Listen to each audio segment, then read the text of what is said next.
Hello friends, welcome back to my channel. আশা করি সবাই ভালো আছো। আমিও ভালোই আছি। এই যে এত ঝামেলা, এত উত্তেজনা, আমি না সত্যিই মনে হচ্ছিল আজকে বিশেষ করে মানে গতকালকে কোথায় গিয়ে একটু শান্তিতে নিঃশ্বাস নিই। এক্স্যাক্টলি। তারপরে যখন টিনার ভিডিওটা এলো, মানে ওই প্রমোশনাল ভিডিওগুলো, আমি যেন কোথাও একটু আ কি বলবো স্পেস খুঁজে পেলাম। না, এখানে যাওয়া যেতে পারে। যেখানে কিনা টেনশন নেই। টেনশন ফ্রি থাকতে পারবো কিছু সময়, কয়েক মিনিট। তো আমি টিনাকে বলব, প্লিজ একটু ভিডিও লেন্থটা বাড়াও। কারণ আমরাও একটু ভালো থাকতে চাই। অন্তত আমরা তো তোমাকে নিয়ে ভাবি। তোমার সঙ্গে থাকতে চাই। কাজেই তোমার সঙ্গে থাকা মানে তোমার ভিডিওর সঙ্গে থাকা। তো প্লিজ আ ভিডিওর একটু লেন্থ বাড়াও, যাতে খানিকটা সময় আমরাও একটু আ ভুলে যেতে চাই যে দুনিয়ায় ঝামেলা, ঝঞ্ঝাট ইত্যাদি আছে। সত্যি আসলে কি বলতো? এটা তো আমাদের কনটেন্ট। আমরা তো খুঁজি, ঝামেলা খুঁজি, তাই না? তো সেই ঝামেলা খুঁজতে, খুঁজতে অনেক সময়ই এক্সহস্ট হয়ে পড়ি। তো সেই জন্যই আ কোথাও একটা সময় মনে হয় যে একটু তো নিঃশ্বাস নেওয়ার দরকার আছে। তো সেই ফ্রি বা আ সেই একটা প্রশান্তি বলতে পাই আমরা কোথায়? যাকে আমরা ভালোবাসি এবং অ্যাকচুয়ালি যার ব্লগিং এ কোনো অশান্তির ছিটেফোঁটা নেই। ভাই, প্রতিটা লোক হাসতে পারে, এরকম পাওয়াই যাবে না। কারোর ব্লগিং এ যাবে, কেউ গম্ভীর থাকে, আ কেউ অল্প কথা বলে, আ কেউ নিজের মতো নিজে থাকে। মানে সবাই ঠিকভাবে পার্টিসিপেট করে না। অর্থাৎ সবাই মানে হাসিখুশি থাকে না। তো অ্যাকচুয়ালি টিনার ফ্যামিলিটাই প্রচণ্ড জলি।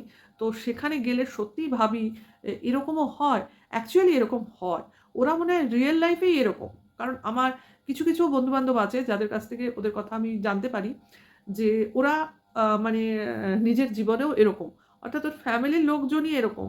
হ্যাঁ, টিনা হয়তো কখনো, কখনো একটু রিজার্ভ হয়ে যায়। ও নিজের ঝামেলার কথা ভেবে, কিন্তু ব্লগিং এ কিন্তু ও ওর 100% দেয়। মানুষকে খুশি রাখার জন্য ওর মুখের হাসিটুকু বজায় রাখে। ভাই, ওটুকুই যথেষ্ট আমাদের পক্ষে। যাই হোক, লোকের মুখে আ মানে কি বলবো, উচিত জবাব হিসেবে প্রমোশনাল ভিডিওটা এসেই গেল। মানে সেই সুরাটের। আসবে না, আসছে না কেন? কেন দিলি না রে? তাহলে কি সুরাটে প্রমোশনাল ভিডিও করতে যায়নি? তাহলে কি কোনো কেস সংক্রান্ত ব্যাপার ছিল? হয়তোবা আম আগেরবার কি সব রিভিল-টিভিল হয়ে যাওয়ার প্রশ্ন উঠেছিল না? সেইগুলোর ঝামেলা মেটাতেই সুরাট গেছিল। দিল তো? ২ গালে ঠাস, ঠাস করে ২ টো থাপ্পড় মেরে দিল। এক্সাক্টলি। এই যে ধৈর্য, মানে আমাকে লোক বলে যাচ্ছে, বলে যাচ্ছে, বলে যাচ্ছে। এই যে টলারেন্স পাওয়ারটা পায় কোথা থেকে ও? ডিনার ভিডিওতে যেটা বলা সেটা হচ্ছে ফ্রেশনেস, যেটা আমরা এনজয় করলাম। আজকে আসেনি। আজকের ভিডিও তো নরমাল ভিডিও আসেনি। ওর বাবার মার ভিডিও আমরা দেখেছি, যেখানে ওরা কোথাও ঘুরতে বেড়াতে গেছে। সেটা হচ্ছে ওই পাশের যে তোমার কি বলে বুড়ি কাকিমা, ওরা। উনার শ্বশুরবাড়ি, উনার বাপের বাড়ি বোধহয় ওরা ওই পুজোতে গেছিল সম্ভবত। কি ছিল জানি তোমার গতকাল হচ্ছে তোমার রাসের পুজো, পূর্ণিমা ছিল। সেই পুজো অনেক জায়গায়ই তো হয়। আর ওদের ওইসব দিকটায় তো হয়ই। নদীয়া ডিস্ট্রিক্ট বলো, ওদের ওদিকেও হয়েছে। মানে যাদের, যাদের বাড়িতে এসব চল আছে তারা তো করবেই। তো সেই জন্য সেই পূজায় গেছিল। তো সেটা ওর মার ভিডিওতে আমরা দেখেছি, বাবার ভিডিওতেও দেখেছি। ওর ভিডিও আসেনি। আসবে হয়তো। প্রমোশনাল ভিডিওটা দিয়েছে। তো প্রমোশনাল ভিডিও তো দেখে অনেকেরই চক্ষু চড়ক গাছ। কারণ এই ভিডিওটা এতদিন পর, পুজো চলে গেল, সব চলে গেল। দেবে না বলেই লোক ধরে নিয়েছিল। অর্থাৎ ওখানে ভিডিও করেইনি। তাই ভেবেছিল না, মানে মানুষের পয়সা তো বেশি হয়েছে। সে ট্রেনে চড়ে, চড়ে যাবে, চলে আসবে। এত ইজি তো, তাই না? যেখানে টিনা কারোর কথা কর্ণগোচর করে না, কারোর কথার পাত্তা দেয় না, তারা কিনা যাবে সুরাটে কোনো বিজনেস হাউসের সঙ্গে ঝামেলা করতে। তাকে নিয়ে কেন সব বলা হয়েছে, তার প্রসঙ্গে কেন উল্টোপাল্টা বলেছে, এই নিয়ে ঝগড়া করতে যাবে। যত ফালতু এদের কন্ট্রোভার্সি ভাই। মানে এদের সময় আছে আর ইমাজিনেশন পাওয়ার এত হাই যে সবকিছুই এরা কল্পনায় কল্পনা করে ফেলতে পারে। মানে আসল সত্যের মধ্যে ঢুকতে চায় না। ভিডিও কখন আসে না আসে সেই ধৈর্যটা নেই। আগে আমায় বলতে হবে। এটা হলো এদের আসল চেষ্টা। যে কখন আমি আগে জিনিসটাকে সামনে আনবো। বলা যায় না জিনিসটা সত্য হলেও হতে পারে। আর না হলে বলব আ আমরা এটা মনে করেছিলাম, অনুমান, এরকম করে চালিয়ে দেবো। মানে ভিডিও দেখে যে ভিডিও করব সেটার মানে ধৈর্য ধরে না। অ্যাকচুয়ালি আ এইসব ভিডিওগুলো তোমার অ্যাপ্রুভ হতে কিছুটা সময় নেয়। এডিট-ফেডিট হয়ে আসতে, ঠিকঠাক করতে সময় নিয়েছে।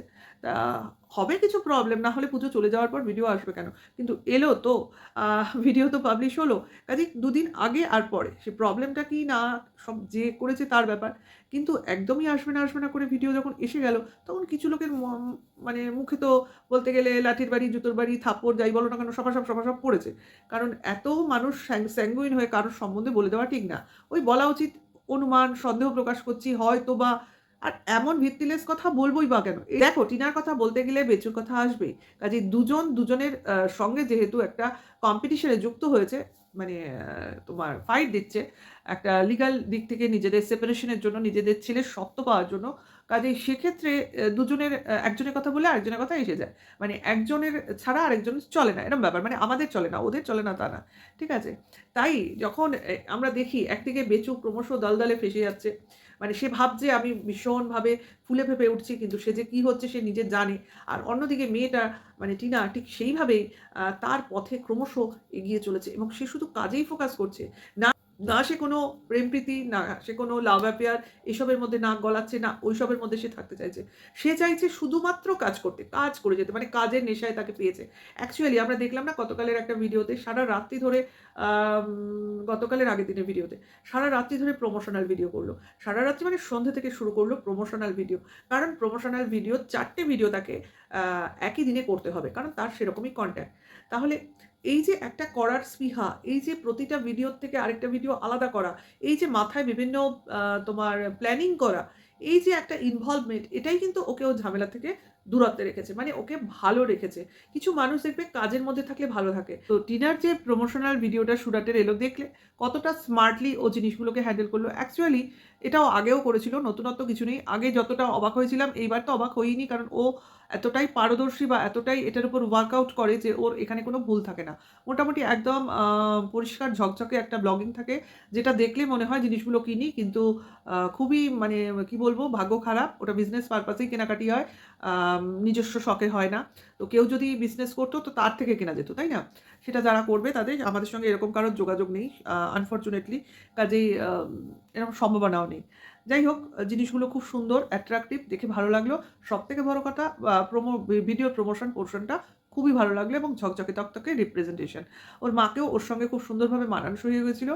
ক্যামেরাটা কিন্তু কেউ একজন ধরছিল, ভাই এখানে কেউ ফোকলার উচ্চারণ করো না। ওখানে ফোকলা নয়, ওখানে ওই অফিসেরই কোনো লোকজন বা কোনো ছেলে বা কোনো কর্মচারী ক্যামেরা করছিল, বোঝাই যাচ্ছিল। কারণ ক্যামেরার যে ধরার ভঙ্গি বা ক্যামেরা করার যে ইয়েটা, ওটা অনেক বেশি পারফেকশন ছিল। ঠিক আছে? বোঝাই যাচ্ছিল ওখানকার লোকজনই ক্যামেরা করে দিচ্ছিল, কারণ দূরত্বে ক্যামেরা একবার কাছে আনছে, একবার দূরে আনছে। সাউন্ড কোয়ালিটি খুব সুন্দরভাবে শোনা যাচ্ছে, যেটা কিনা বেচুর ব্লগিংয়ে একদমই ফালতু, যেটা ফার বেটার টিনার ভিডিও বা ব্লগিংয়ে দেখতে পাওয়া যায়। প্রতিটা কথা খুব সুন্দরভাবে শোনা যায়। আর বেচুর ভিডিও দেখো, ও নাকি দামি মোবাইল নিয়ে ভিডিও করে, এই মাইক কিনে আনে, অথচ ওর কোয়ালিটি প্রচণ্ড বাজে, ভিডিও কোয়ালিটি ভীষণ বাজে। ওই ঝকঝকে তকতকে বাড়ি বানিয়েছিল বলে কিছুটা বেঁচে গেছে। এই যদি পুরনো ওই ভাঙা বাড়ি থাকতো তাহলে ওই ভিডিও দেখার মতো হতো না। যাই হোক, এগুলো হচ্ছে কপাল, যার যার কপাল শেষে গড়ে নেয়। এখানে তো বলে কোনো লাভ নেই। তো ভিডিওটা এখানে শেষ করি। নেক্সট ভিডিওতে খুব তাড়াতাড়ি আবার তোমাদের সঙ্গে দেখা হবে। ভালো লাগলে লাইক কমেন্টস করবে, নেক্সট ভিডিও ওয়েট করবে। Tata, by.